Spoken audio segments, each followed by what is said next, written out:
Hi, I'm Andreas Schmiedecker. I'm the producer of the game The Eternal Life of Goldman for THQ Nordic, and the game is being developed by Weappy Studio. The Eternal Life of Goldman is a breathtaking platform adventure inspired by ancient legends and fairy tales. It will take you back to this era of classic 16-bit platformers done in classic frame-by-frame animation, all done by hand. I would say the most unique thing about The Eternal Life of Goldman is this unparalleled attention to detail with 2D art. So you probably have seen, hand-drawn art before, but not at this scale, not at this level of detail, and done without any AI or generative methods involved to bring details to every little facet of the game.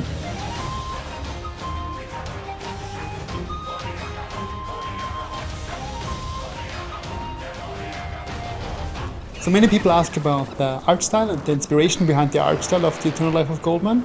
It is mostly classic animated movies and French-Belgian comics, mostly Hergé and the Linclair art style.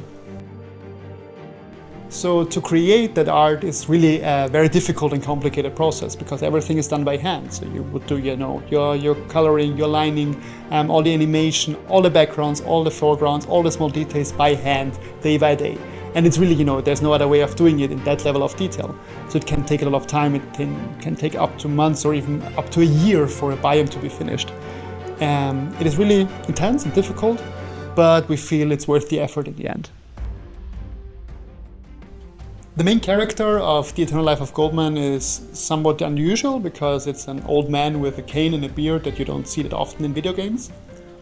He's a reference to these ancient fables and parables where you would often have an old man as protagonist who would be witty and outsmart his enemies. But it's also very specific reasons within the narrative why he has that age and looks like that I will not go into details because of spoilers. So I think we're most excited for players to figure out all the small details about the world and the story. So there's lots of small little things in the animation, in the backgrounds and foregrounds that you can find and look for that tell a story. And just for players to figure it out, puzzle it all together, piece it together, that would be super interesting for us to find out. The main inspiration for The Eternal Life of Goldman are these platformers of the 16-bit era. And we hope the game will take you back to that era or will make you experience that for the first time. And it is really this kind of side-scrolling adventure, but with the accessibility and the quality of life features of a modern game.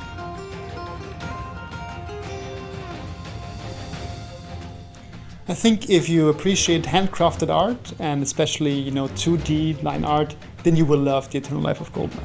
And also if you're a fan of classic platformers.